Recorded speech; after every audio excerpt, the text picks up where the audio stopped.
Hello again. Today's session is about the Research Canvas. The Research Canvas is a science communication tool. It will allow you to talk about your research to a broad audience of professionals and not just to your fellow researchers.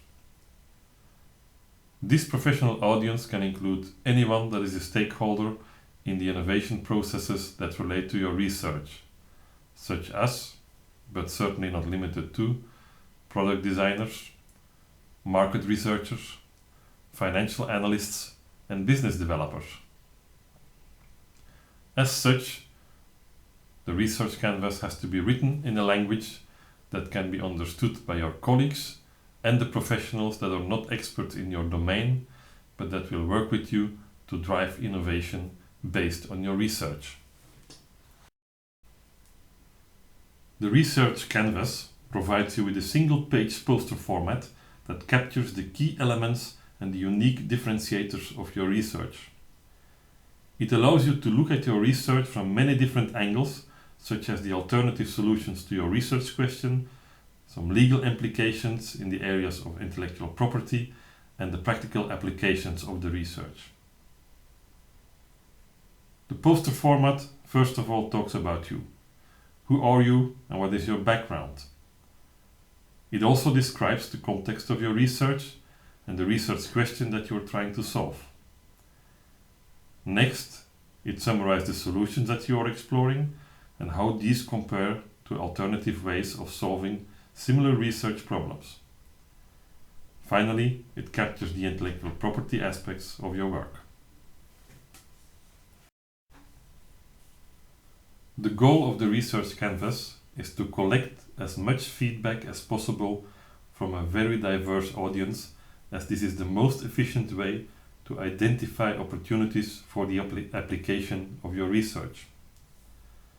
Transferring science results to society or to business requires the input and feedback from people with many different backgrounds. And multidisciplinary teams are key to the successful implementation of research-driven innovation.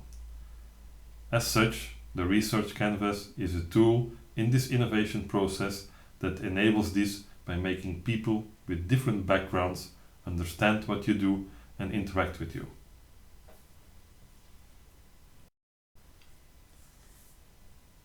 Research-driven innovation is teamwork, as is this opportunity recognition workshop. During this workshop, you will work in small groups with peers from different research areas. In each group, you will have to get familiar with each other's work, give feedback, and find new insights. The best way to get started as a team is to tell something about yourself. Where do you come from? What is your background, your education, and also what is your dream? Do you want to become a top scientist in the academic world? Or is it your ambition to be the CTO of a high-tech company? Or do you even plan to start your own company one day?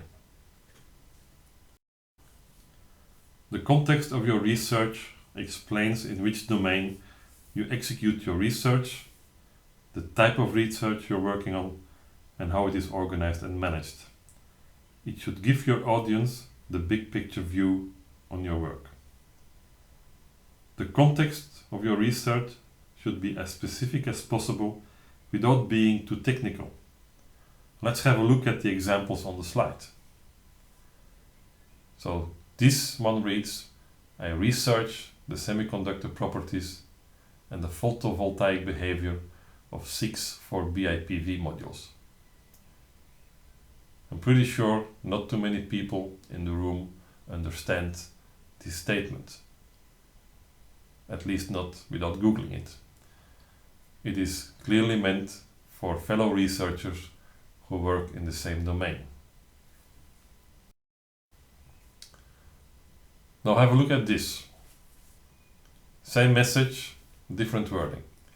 My research domain is in new materials research and its applications for solar energy.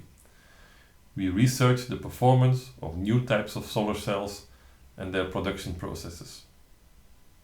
I'll let you judge for yourself which one is the most obvious or most understandable for you, but at least I think with this message we can reach a much broader audience than with the previous one. Now we should also talk about the type of research that you're conducting. The type of research indicates, for example, whether you do fundamental research, applied research, or contract research. Also, you can tell us something about how your research is organized. Do you work in a small, focused local team? Or is your work part of a large research project with many international partners? Or are you engaged in joint research with industry? Expressing your research problem in a couple of sentences is probably the biggest challenge of this exercise. However, remember what Leonardo da Vinci said about this. Simplicity is the ultimate sophistication. The example in the slide can serve as a good guideline. It does not talk about the complex challenges in the physical and chemical domain of new materials research, but rather it relates the research to tangible or known problem areas that a broad professional audience can associate with it. How do we make solar energy economically feasible or more scalable? This very well summarizes the research question, and it also gives the explanation. Performance of solar cells is too low. Only 15 to 20% of energy is transformed into electrical energy. This can be understood by a broad audience. And of course, you know that there are very complicated physical and chemical phenomena related to it. But that's not the issue here. This is not the message we want to convey. We want to make sure that people understand what you're doing by expressing it in a concise but clear way. Next, you will have to tell something about the solutions you are looking at. Tell us how you plan to solve the problems. Which functions do you implement in your solution? And also emphasize the unique differentiators of your work. What makes your approach so unique? Again, the example from the solar energy project can serve as a guideline. Let's have a look at the functions and differentiators of this project. The first statement: we produce solar cell prototypes using a different semiconductor material than silicon. 6. Well, this clearly explains the functionality. We are producing solar cells with a new type of material. The second statement is even stronger. It is a semiconductor that allows different and cheaper production processes. Here we clearly talk about the uniqueness of the approach and the potential benefits.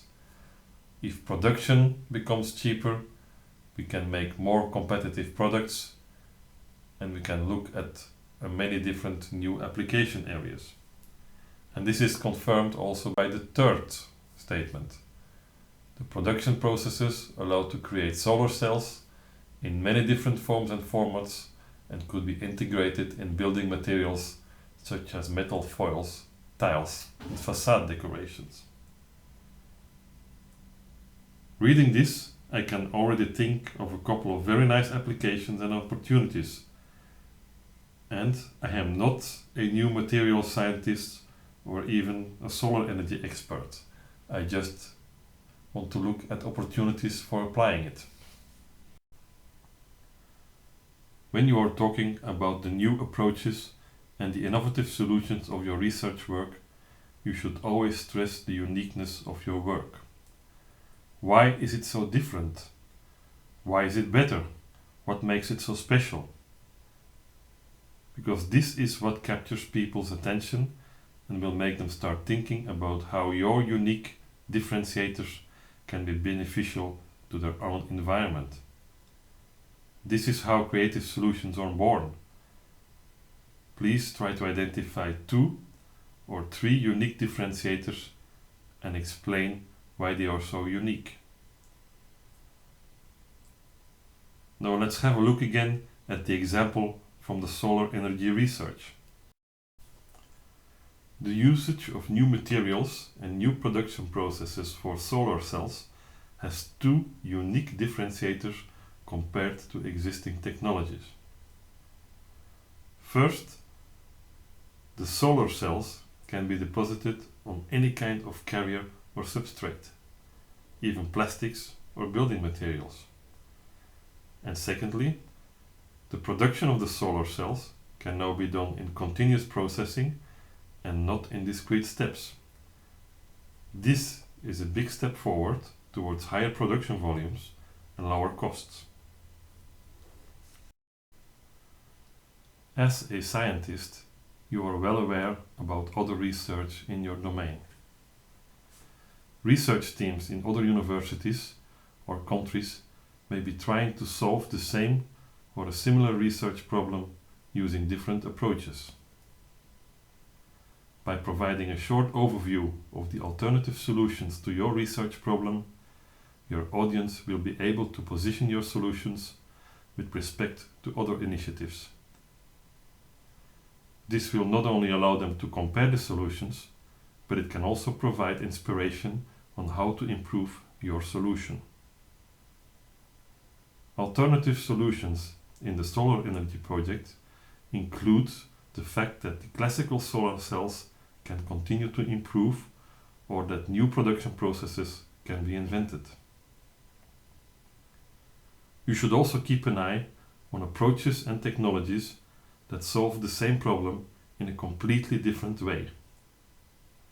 If wind energy becomes much cheaper than solar energy, it may completely overtake the solar energy market. The last part of the research canvas covers the intellectual property that is generated by your research. This has 2 dimensions. First, how and in what form are the research results captured? And secondly, who is the owner of this intellectual property? Intellectual property, or IP, comes in many different forms. It can be protected by new patents that your research organization plans to file, or it can be copyright on software programs, data, or designs. Open source software is also a form of IP that allows you to share your work with the research community, and depending on how it is generated and the type of open source license you take, it will provide you with a certain level of protection. You also need to identify who is the owner of the IP. If you are employed by a research organization, they will be the owner. But if you work in a consortium with many partners, the IP will probably be shared amongst the participants. For the purpose of driving innovation based on your research, it is important to know who owns the intellectual property.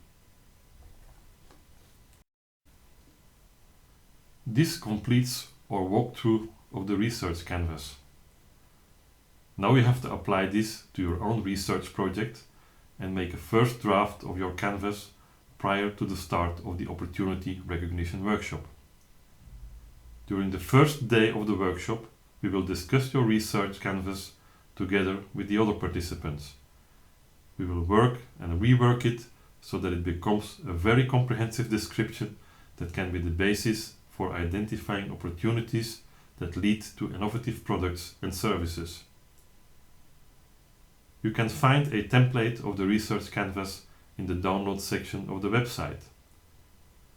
Once you have completed it, you should follow the instructions to upload it to the online workspace of the workshop. I'm looking forward to meeting all of you at the workshop and to learn about your research projects and the opportunities that are related to it.